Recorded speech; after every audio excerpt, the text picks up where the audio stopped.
और दिशा में पहले कौन? Bhojpuri. Bhojpuri song. Am is doing CA preparation.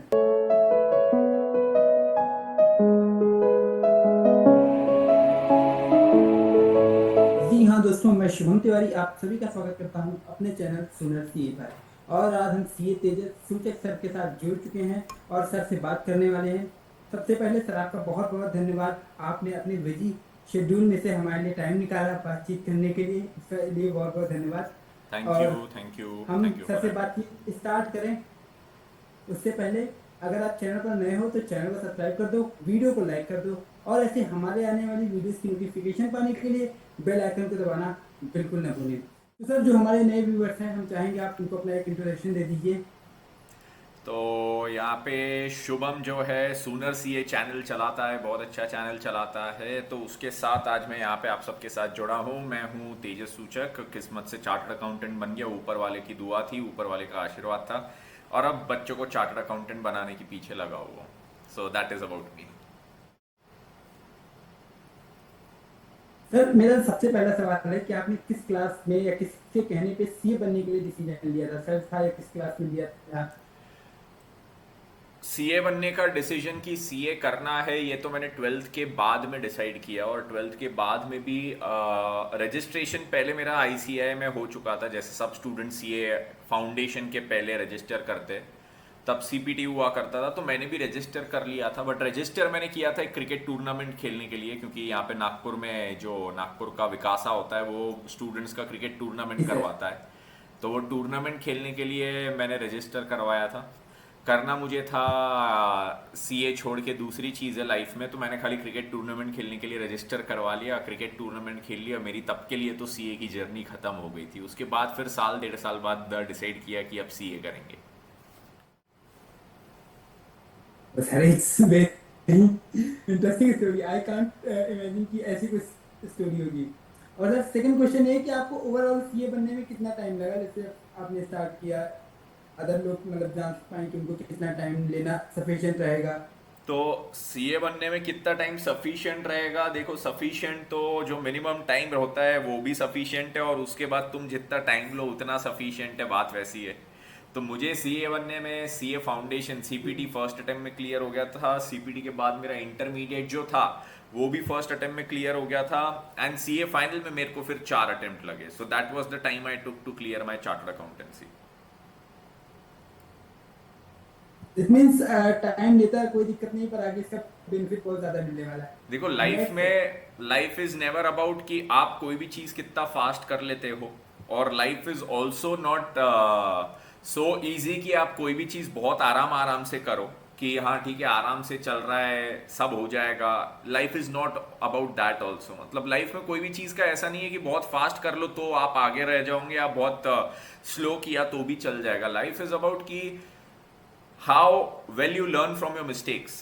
तो मैं सीए इंटरमीडिएट जब फर्स्ट अटेम्प्ट में क्लियर हुआ था, तो देर वर स्टूडेंट्स जो सेकंड या थर्ड अटेम्प्ट में क्लियर हुए थे, और वही स्टूडेंट्स फिर फाइनल मेरे पहले क्लियर कर गए थे। जो वहाँ इंटरमीडिएट में सेकंड अटेम्प्ट में क्लियर किया वो फाइनल फर्स्ट अटेम्प्ट में क्लियर कर लिया। मैं इंटरमीडिएट फर्स्ट अटेम्प्ट में क्लियर किया, मेरे को फाइनल में समय लग गया। So life is all about learning from your mistakes and then making the most of those learning.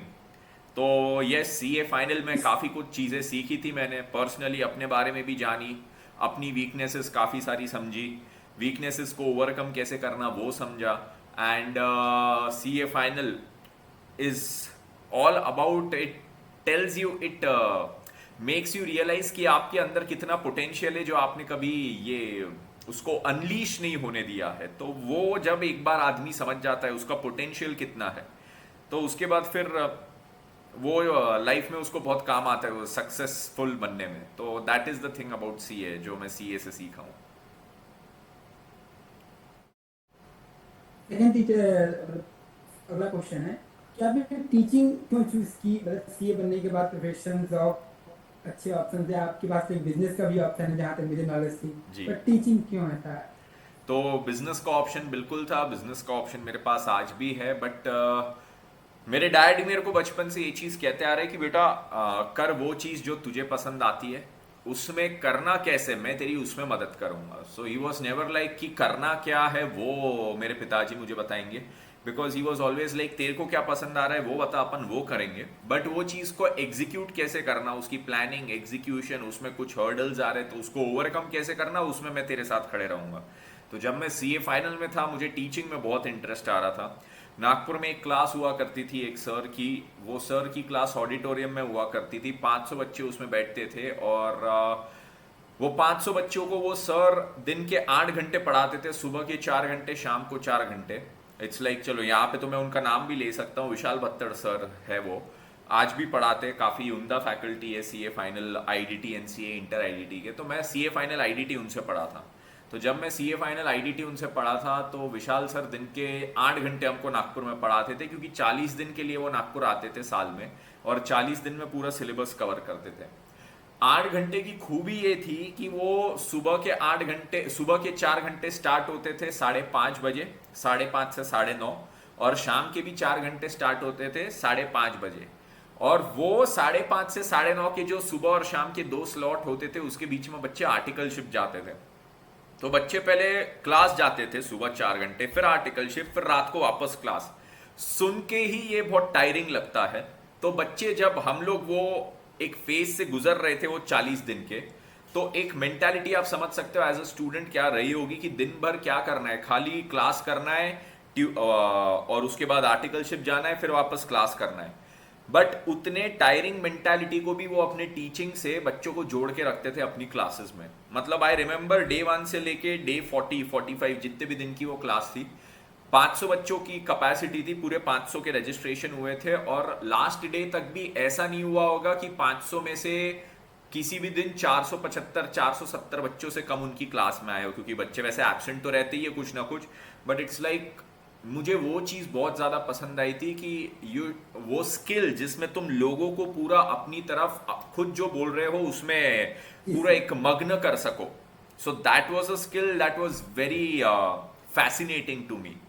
और ऐसा नहीं कि तुम कुछ एंटरटेनमेंट कर रहे हो, कुछ कॉमेडी कर रहे हो, कुछ मूवी दिखा रहे हो, जी तुम सर। लोगों का ज्ञान बढ़ा रहे हो, जो बच्चों को स्कूल में भी मिलता है। बट स्कूल में उनको 1-1 घंटे की क्लास भी भारी पड़ जाती है, 40-40 मिनट, 30-30 मिनट जी के जो सर। पीरियड होते हैं वो भी भारी पड़ जाते हैं।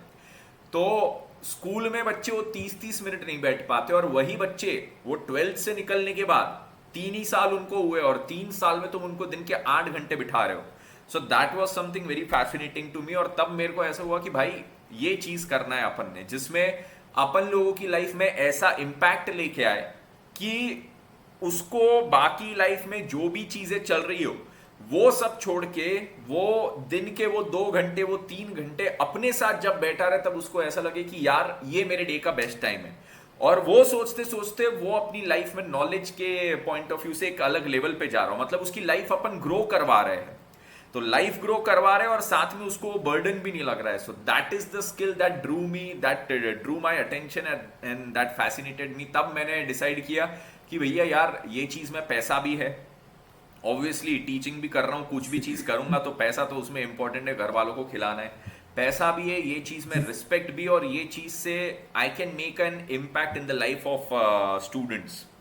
So that is what Drew me towards teaching. ये चीज़ अपने पिताजी के साथ मैंने शेयर की कि पापा मेरे को ऐसा टीचिंग के प्रति लग रहा है। मेरे पिताजी ने मेरे को पूछा क्यों लग रहा है, क्यों तेरे को ऐसा टीचिंग के प्रति ऐसा इंटरेस्ट आ रहा है एंड एवरीथिंग, ये सब वो सब। तो मैंने उनको बताया कि जो मैंने अभी आपको बताया वही सेम चीज़ मैंने पिताजी को बताई। फिर उन्होंने नेक्स्ट चीज़ जो मेरे को पूछी, ये समझने के बाद यही चीज़ वो मेरे से काफ़ी दिन काफ़ी डिटेल में समझते गए, और over period of 6 to 8 months वो मेरे से समझते गए कि तेरे को अच्छा अभी भी क्या लग रहा है, अभी भी कहीं इसका विचार तो नहीं बदल रहा है, whether he is still incline towards जी टीचिंग एंड सर। एवरीथिंग। उसके बाद फिर जब उनको समझा कि नहीं he is actually incline towards teaching, फिर उन्होंने मेरे से समझा इसका फाइनेंशियल एस्पेक्ट क्या है, what is the scope of earning. क्योंकि in the end I am from Gujarati family, and teaching भले ही इंटरेस्ट की बात हो, जी सर। पैशन की बात हो, आजकल वो एक ट्रेंड बन गया है, टीचर बाय पैशन बोलने वाली बात। बट पैशन से क्या मेरे घर वालों का पेट नहीं भरेगा, उनका पेट तो पैसों से भरेगा, पैसों से रोटी कमाई जाएगी। तो उन्होंने फिर उसका फाइनेंशियल एस्पेक्ट समझा कि what is the scope and कितना इसमें ग्रोथ है, वेदर जो लेवल स्टैंडर्ड ऑफ लिविंग मेरे पिताजी घर वालों को प्रोवाइड कर पा रहे हैं, वो बेयर मिनिमम इससे निकल सकता है या नहीं। एंड फिर उन्होंने समझा कि बेयर मिनिमम उतना निकल सकता है, उससे काफ़ी ग्रो भी हो सकता है if I do well in this. And then he was like कि ठीक है, गो फॉर इट, कर, जान लगा दे इसमें।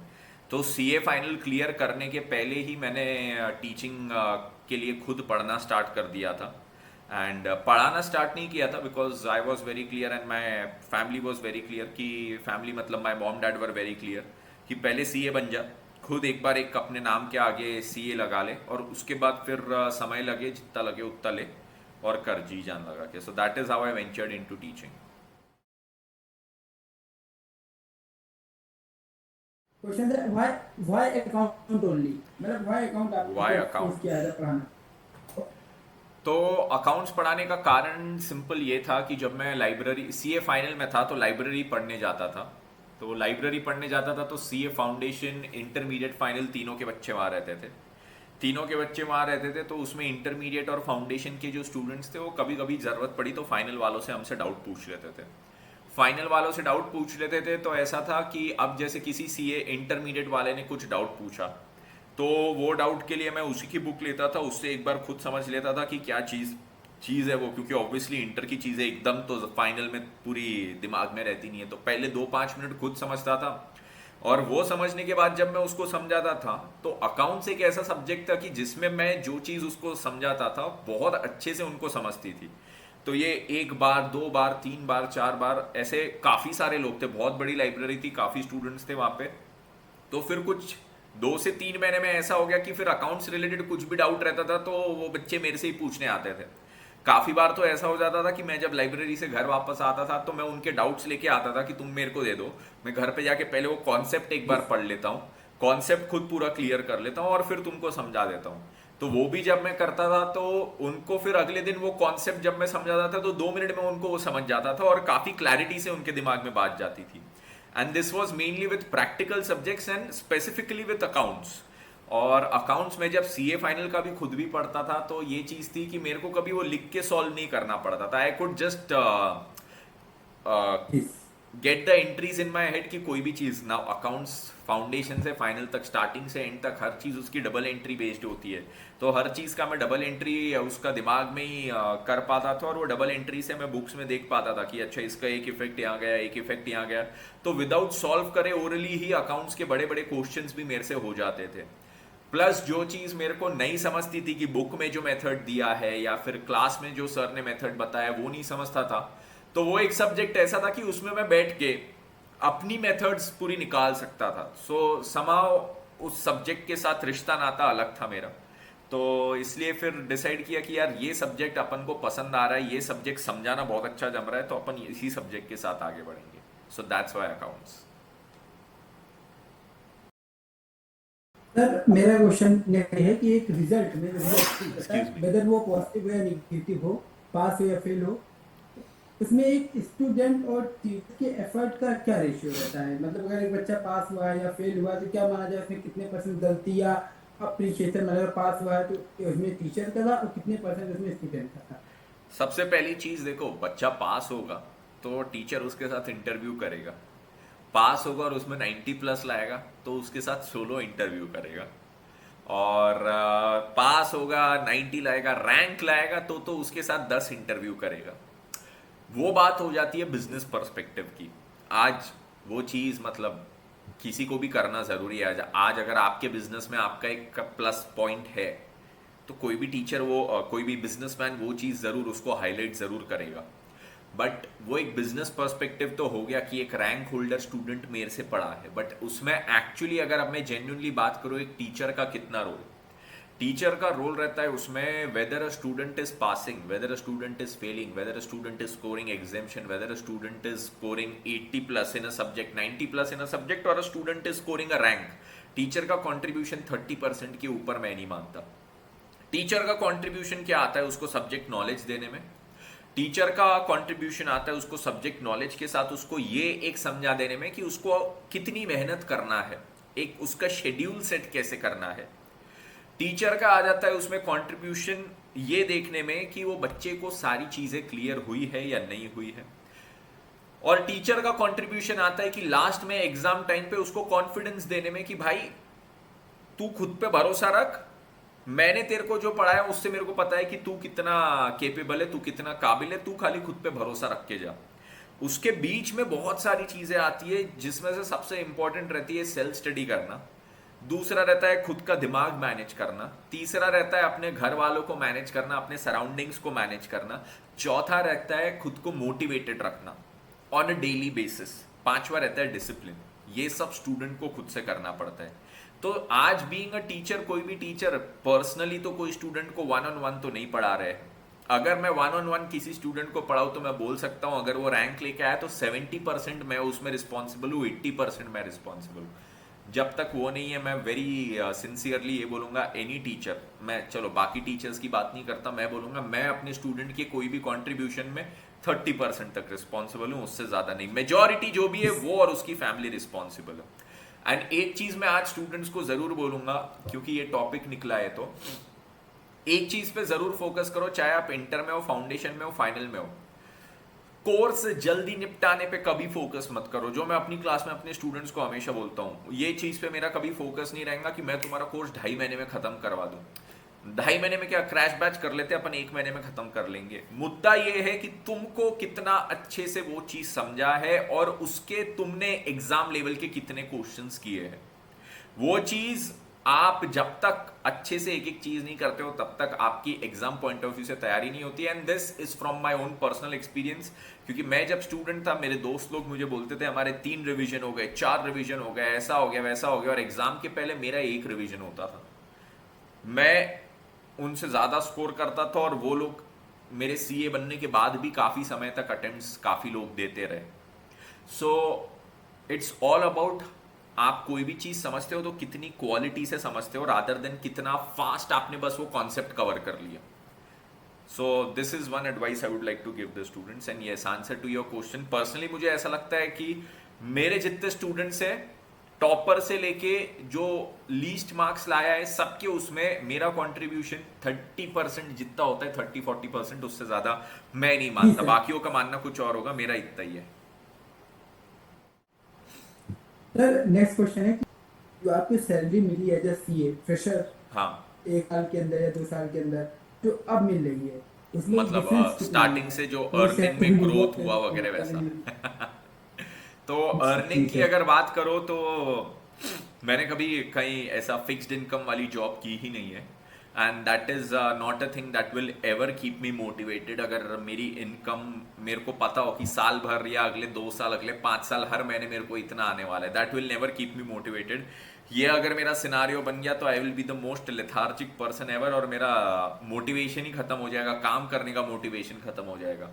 ये चीज़ मेरे को बहुत पहले से खुद के बारे में रियलाइज हो गई थी, क्योंकि बचपन से I have never been living the normal routine life की सुबह स्कूल जाना है, घर आना है, फिर खाना खा के सो जाना है, फिर ट्यूशन जाना है, उसके बाद फिर रात को वापस घर आके सो जाना है, फिर मम्मी पापा के साथ एक दिन बाहर जाना है, एक दिन फ्रेंड्स की बर्थडे पार्टी। ये कभी रूटीन मैंने ऐसा कभी फॉलो ही नहीं किया है। सो बचपन से मेरा जो लाइफ रहा है दैट इज, जिस टाइम पे लोग सोते रहते हैं या जिस टाइम पे लोग आराम करते हैं या जिन दिनों पे हॉलीडेज में, संडेज में लोग आराम करते हैं, उस दिन में मैं सोचता हूँ मैं डबल मेहनत करूँ। सो इट्स लाइक मेरा वही है कि आउटपुट इनपुट से मेरा वो चीज़ है कि मेरे को यार आउटपुट, मेरे को चाहिए कि मेरा जो रिजल्ट मिले वो मेरे को बेस्ट मिले। तो उसके लिए जब मेरे को ये पता है कि मेरा रिजल्ट एक्सपोनेंशियली ग्रो हो सकता है तो उस कदर मेरा इनपुट आएगा। तो मेरे को ये तो कभी नहीं चाहिए कि मेरे को ये पता रहे मेरा रिजल्ट फिक्स्ड है।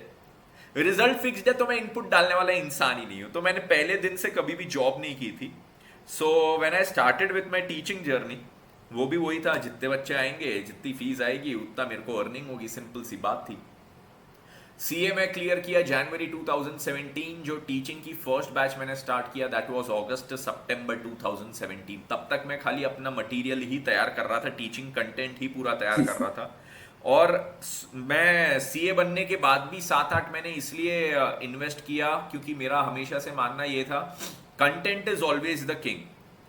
कंटेंट में जितना ज़्यादा अच्छा बनाऊंगा, जितना मेरा टीचिंग का डिलीवरी अच्छा रहेगा, उतना अच्छा, उतना स्टूडेंट्स का रिजल्ट आएगा, रिस्पॉन्स आएगा, उतना वो लोग सेटिस्फाइड रहेंगे।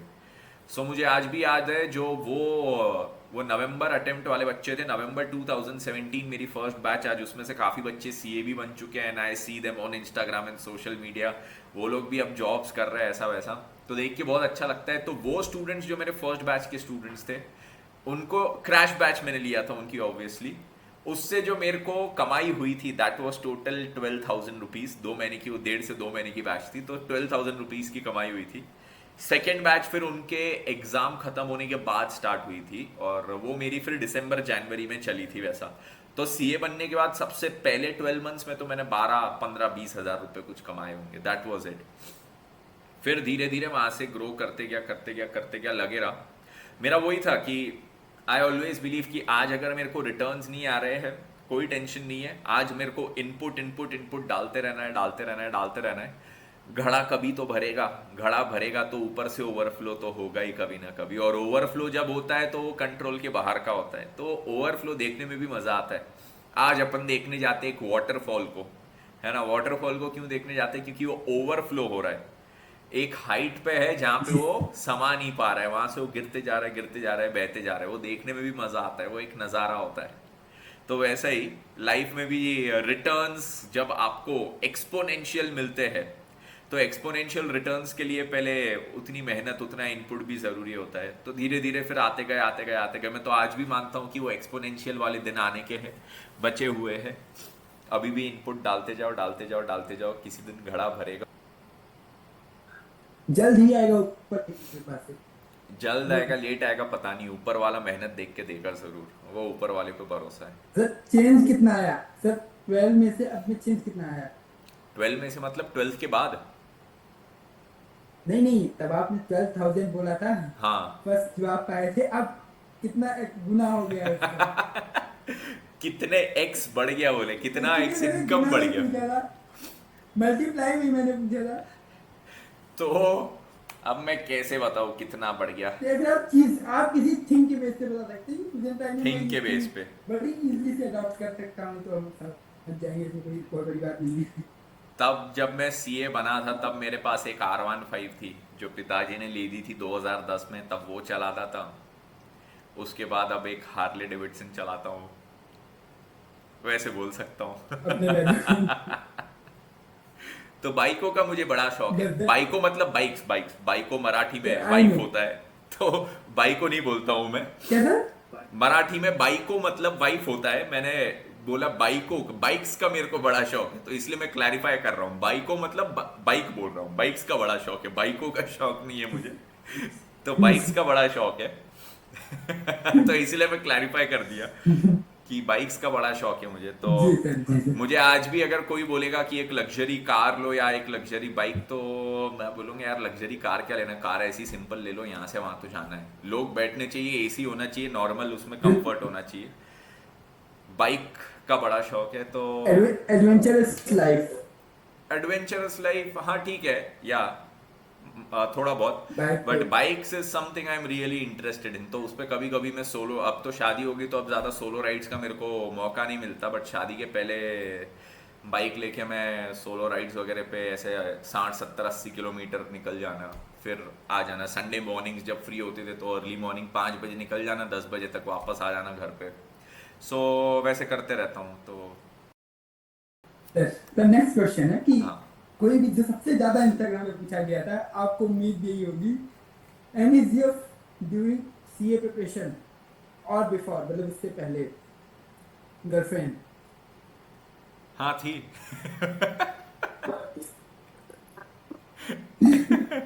तो मतलब सीए के मैं दौरान भी भी यार उससे पहले नॉर्मल भी या नॉर्मल कोई बंदा पहले? हूँ, क्यों नहीं होगी, होना भी चाहिए। तो कहते हैं ना सीए प्रिपरेशन के दौरान नहीं रखनी चाहिए, हाँ, इसीलिए इस पे फिर आपका क्या ब्रेकअप हो कमेंट गया है? और इसीलिए फिर अरेंज मैरिज किया मैंने। तो जी सर।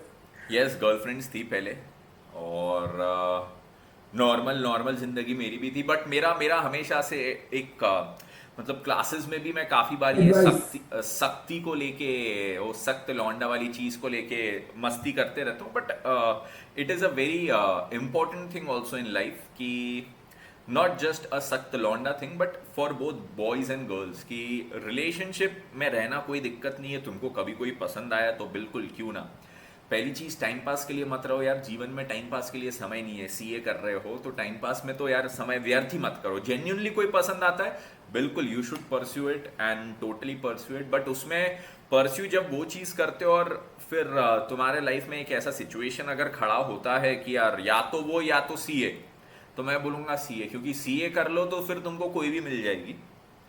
और अगर उसके पीछे जाओगे तो फिर वो अभी तो बोलेगी हाँ तुम मेरे पीछे आ गए, पर बाद में फिर वही बोलते रहेगी यार मेरे पीछे तो आ गए बट मेरे लिए आप कुछ कर नहीं पा रहे हो, क्यों? क्योंकि सीए नहीं हो। तो if a relationship compliments with your CA, मतलब मैंने ये भी देखा है कि मेरे घर पे काफ़ी लव मैरिजेज है, इट्स अ जॉइंट फैमिली, तो मेरे कजिन्स में एंड एवरीवन बहुत लव मैरिजेज है। मेरे बड़े भाई की लव मैरिज है, मेरे छोटे भाई की लव मैरिज है, एंड वो दोनों भी सीए वाले लोग हैं, तो हस्बैंड वाइफ बोथ। तो उनके रिलेशनशिप्स कॉम्प्लीमेंट कर रहे थे with their this thing, chartered accountancy. तो एक दूसरे को मोटिवेट जी करना sir. To study and to be there for each other during the setbacks and everything, ऐसा अगर अंडरस्टैंडिंग है तो बिल्कुल परस्यू करना चाहिए। It totally adds value to your life and to your career. But if it doesn't, अगर हर चीज में यार तुम सीए को टाइम दे रहे हो, मेरे को टाइम नहीं दे रहे हो, और यही रोना गाना तुम्हारा चल रहा है, तो फिर यार वैसे रिलेशन को परस्यू मत कीजिए। तो हाँ, आपके क्वेश्चन का जवाब कि गर्लफ्रेंड्स थी, तो हाँ गर्लफ्रेंड्स थी। सर नेक्स्ट क्वेश्चन है कि सीए फाइनल रिजल्ट का रिएक्शन क्या था? सीए फाइनल का रिजल्ट का रिएक्शन बहुत जोरदार था मेरा, एंड आज भी वो पूरा सीन याद है मेरे को, एक एक लम्हा याद है। तब एक आईसीआई का दिक्कत रहता था, सर्वर अटक जाते थे यार, वो जमाना था आईसीआई के सर्वर अटक जाते थे, रिजल्ट अनाउंस होता था और सर्वर अटक जाते थे। तो मेरे घर पे मैं लैपटॉप चालू करके बैठा था और रिजल्ट अनाउंस हो चुका था, सर्वर डाउन हो चुके थे, वेबसाइट जाम हो चुकी थी, वेबसाइट चल नहीं रही थी। पूरे इंडिया में सब स्टूडेंट्स रिफ्रेश रिफ्रेश कर रहे थे। 15 मिनट में किसी एक स्टूडेंट का स्टेटस देखने मिलता था, क्लियर्ड वियर्ड, मतलब इतना धीरे धीरे खुल रहा था।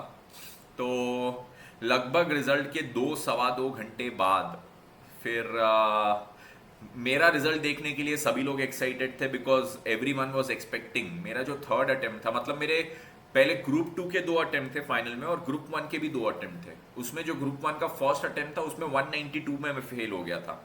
तो सब लोग फिर यही एक्सपेक्ट कर रहे थे कि पास होगा इस बार करके, सो एवरी वन वॉज इस बार एक्साइटेड एंड हो लुकिंग जाएगा। फॉरवर्ड। तो मेरे घर पे सभी लोग अपने अपने लैपटॉप से ट्राई कर रहे थे। तो मेरे चाची के घर पे जो लैपटॉप था वहाँ से वो ट्राई कर रहे थे, और वहाँ से वेबसाइट लोड हो गई। तो मेरी बहन का कॉल आया कि यहाँ पे लोड हो गया है, आ जा रोल नंबर डाल दे। तो सबसे पहला थॉट तो मेरा ये था कि आज तक मैं अपने घर पे बैठ के जिस पोजीशन में जिस जगह पे बैठ के रिजल्ट देखा हूँ, आज इस बार वहां से नहीं देख रहा हूँ। तो लक का फैक्टर, वो बहुत डर है। टोटका बोलते तो टोटके वाली बात थी वो। तो मैं भगवान के सामने गया, मंदिर में सबसे पहले हाथ जोड़ा, बोलो भगवान यार देख जो भी कराएगा अच्छा करा देना, तेरे पे भरोसा है। और वैसा बोल के मैं गया अपने चाची के घर, मतलब मेरे घर के बाजू में ही, सो 2 पैरेलल बंगलोज है, तो उनके घर पे गया। और वहाँ पे फर्स्ट फ्लोर पे चाची रहती है, ग्राउंड फ्लोर पे बड़े पापा लोग रहते हैं। तो फर्स्ट फ्लोर पे गया, वहाँ पे फिर अपना रोल नंबर वगैरह डाला, फिर वो कैप्चा वगैरह आता है, वो कैप्चा डाला, और कैप्चा डालने के बाद फिर सबमिट पे क्लिक किया। और फिर सबमिट पे क्लिक करने के बाद वो वेबसाइट रोल होने लगी, वो मतलब वो आता है ना गोल गोल घूमते रहता है। तो वेबसाइट स्लो चल रही थी, तो गोल गोल गोल गोल गोल गोल गोल गोल घूम रहा था। मेरी चाची और मेरी छोटी बहन दोनों यहाँ पे मेरे लेफ्ट में खड़े थे, पीछे में। यहाँ पे सामने में लैपटॉप था और यहाँ पे मैं ऐसा खड़ा था। और ये दोनों हाथ मेरे को आज भी याद है, दोनों हाथ ऐसे थे, एक तो आधा प्रेयर चलते रहता है और आधा फटी पड़ी रहती है, तो मैं ऐसा देख रहा था। और खड़ा ही था मैं भी, तो लैपटॉप नीचे था, खड़ा था, और एकदम से वो फ्लैश हुआ रिजल्ट आंखों के सामने। तो पहले तो 5-7 सेकंड तो आंखें इधर उधर घूमती रहती है, कहाँ देखूँ कहाँ नहीं देखूँ, कहाँ देखूँ कहाँ नहीं देखूँ। तो देखते देखते देखते फिर एकदम से वो दिखा पास। मैं बोला अरे सी ए बन गया। फिर उसके बाद पास के बाद देखा रिजल्ट क्या है, तो 200। मैं एकदम पागल हो गया कि 200 पे सीए बन गया। तो मैं चिल्लाने लग गया सीए बन गया, सीए बन गया, सीए बन गया। फिर वहां से ऊपर से चाची के घर से नीचे उतरा, नीचे उतरते दौड़ते दौड़ते दौड़ते फुल स्पीड में मेरे घर पे आया, क्योंकि मम्मी और बहन यहाँ पे रुके हुए थे जानने के लिए कि क्या हुआ क्या नहीं। एंड फिर यहाँ पे चिल्लाते चिल्लाते आया, तो पूरे घर में बाजू के घर में ऊपर चाची, उन्होंने तो देखा ही था मेरे साथ, नीचे बड़े पापा लोग, यहाँ पे ये घर पे मेरे घर पे मेरी मॉम मेरी बहन, और मेरे घर पे जो फर्स्ट फ्लोर पे रहते हैं मेरे बड़े पापा वगैरह, तो ऐसे 4 ब्रदर्स हैं मेरे पापा लोग। तो सबने चिल्लाते चिल्लाते जी मेरी आवाज़ सर। सुन ली कि हो गया ये, सीए बन गया सीए बन गया। तो यहाँ पे आया, मम्मी को हक किया वगैरह, दीदी को हक किया, और उतने में फिर पापा को कॉल किया, पापा को बताया। तो फिर पापा पूछे क्या स्कोर आया, तो मैं बोला पापा 200 पे पास हो गया, 200 पे पास। पर इतना एक्साइटेड था कि मैंने सब्जेक्ट वाइज स्कोर ही नहीं देखा था। तो पापा बोले हर सब्जेक्ट में, अब वो 200 सुन के पापा को एकदम ऐसा हुआ, भाई हर सब्जेक्ट में कितने वो बता, मेरे को कैलकुलेट करने दे। तो बोले हर एक सब्जेक्ट में कितने। मैं बोला पापा वो तो देखा ही नहीं। फिर मैं दौड़ते दौड़ते वापस ऊपर गया, ऊपर जाके वापस फिर देखा हर एक सब्जेक्ट में कितने कितने कितने। तो अकाउंट्स में मेरे को थे, सबसे पहला अकाउंट्स होता है, तो अकाउंट्स में आई हैड 53। उसके बाद होता है एसएफएम, जो फाइनेंशियल मैनेजमेंट इंटरमीडिएट में रहता है, उसी का बड़ा paper SFM, strategic financial management, उसमें 50 थे। फिर थर्ड पेपर लॉ या ऑडिट में से कोई एक होता है फाइनल में, तो उसमें 47 थे, और फोर्थ पेपर में वापस 50 थे। तो 53 47, और एक में नहीं, 53 50 47 50, ये स्कोर था। तो एक में 53, एक में 47, तो वो सेट ऑफ होके 50-50 हो गया, और बाकी दोनों में 50-50 थे, तो बराबर चारों सब्जेक्ट भी एकदम हिसाब हिसाब से लगे, और 200 पे निकला। और खुशी तो बहुत अनपैरेलल्ड थी। और तब उसके 2 दिन बाद, ये 17th ऑफ जनवरी को मैं सीए बना था, 17th जनवरी 2017। और उसके 2 दिन बाद 19th जनवरी 2017 को मेरी दीदी की एंगेजमेंट भी थी। तो उसकी एंगेजमेंट भी 16 जनवरी को पक्की हुई थी, कि 16 जनवरी को उसकी एंगेजमेंट पक्की हुई। 17 जनवरी को मेरा रिजल्ट आया, और 19 जनवरी को फिर उसकी एंगेजमेंट हुई। तो that entire week was one very memorable week for me and my family. तो वैसा था। बहुत। सर नेक्स्ट क्वेश्चन है कि आप सीएफए क्यों लीव किया? क्या? जहाँ तक मुझे नॉलेज है तो आपने शायद लेवल 2 तक किया है। सीएफए? सीएफए। सीएफए जी वही सर, आपने टाइम लीव क्यों टाइम किया? Time was the issue. CFA level 1 कर लिया था, लेवल 2 के फिर एग्जाम्स के लिए पढ़ाई वढ़ाई का टाइम मिलना चाहिए, और टीचिंग में आ गए थे तो क्लासेस एंड ऑल काफ़ी सारी थी, इसलिए फिर that was the soul reason कि सीएफए अभी तक हुआ नहीं है। इच्छा काफ़ी है कंप्लीट करने की, किसी ना किसी दिन करेंगे जब टाइम मिलेगा, व्हेन लाइफ परमिट्स कर लेंगे।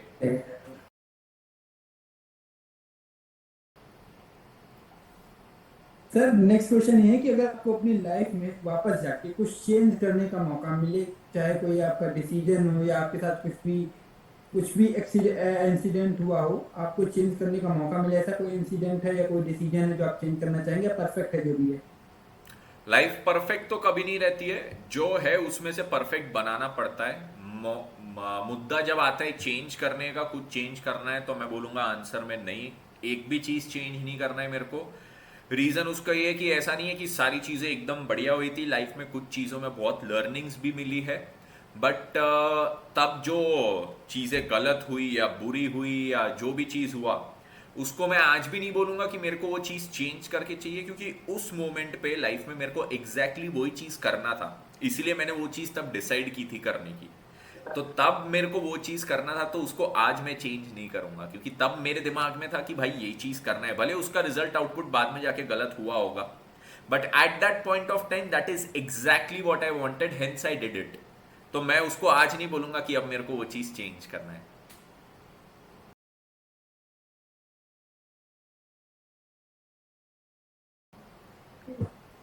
सर एक क्वेश्चन है कि फाइनल कब पढ़ाएंगे, कब पढ़ाने का प्लान है, क्या सीए प्लान फाइनल कब पढ़ाना प्रोजेक्ट है? से कुछ अब न्यू है? कोर्स आ गया है, तो अब इंटर में एडवांस्ड अकाउंट्स अब हट चुका है। तो अभी तक ऐसा था कि इंटर में 2 अकाउंट्स थे, एक नॉर्मल ग्रुप 1 का, जी एक सर। ग्रुप 2 का, और फाउंडेशन भी साथ में मैंने स्टार्ट किया। तो 3 अकाउंट्स में पैरेलली मैनेज कर रहा था। 3 अकाउंट्स में भी इट्स नॉट, अब मेरा जो टीचिंग है उसमें मैं खाली रेगुलर क्लासेस लेके नहीं छोड़ता हूँ।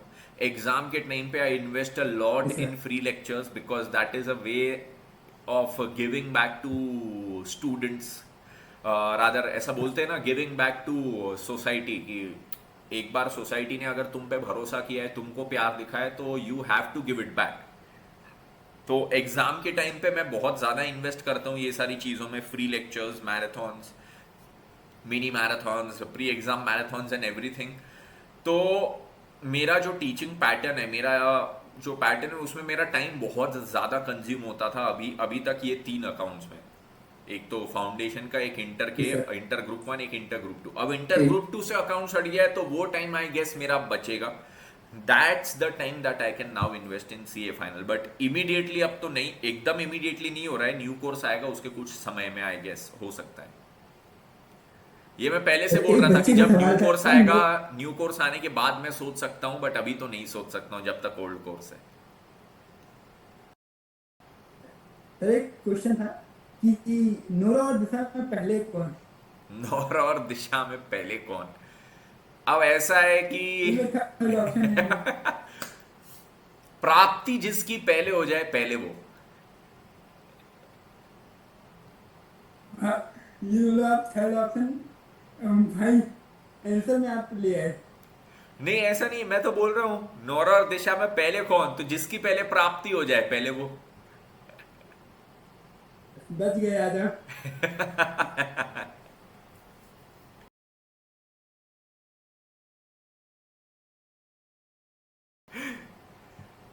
सर एंड फाइनल रिक्वेस्ट है कि एक सॉन्ग भोजपुरी। भोजपुरी सॉन्ग? क्यों क्यों भाई, अपने ये पॉडकास्ट को बिगाड़ना चाहते हो मेरा गाना सुन के? सर यही तो जो पूरे पॉडकास्ट के रखते, देखिए लास्ट क्वेश्चन है सर ये। सबसे आई एम लास्ट? श्योर कि ये पूरे हिट बनाने वाला है। भोजपुरी तो यार एक ही गाना आता है, वो कौन सा, लगावे तू जब लिपस्टिक। वही वही वाला। एक ही जी आता सर, है, कुछ और तो वही क्या ही वाला। आता है। और उसके भी लिरिक्स नहीं आते, एक ही लाइन आती है। तो नहीं, ऐसा आपने, मैंने कहीं सुना था आपने पूरा। पूरा, अरे उसमें तो फिर मेरे लिरिक्स ऐड होते रहते, वो कोई प्रॉपर लिरिक्स के साथ थोड़े गाता हूँ मैं। ठीक है, इट्स ओके, वो चल जाएगा वो भी।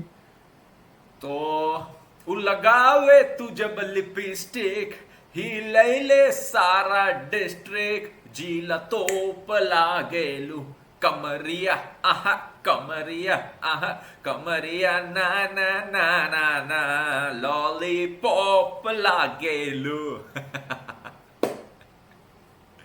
Thank you sir, thank you sir, आपने पूरा पॉडकास्ट लास्ट में इस गाने से बना दिया है। और आपने अपना कीमती समय निकाला हम बात करने के लिए।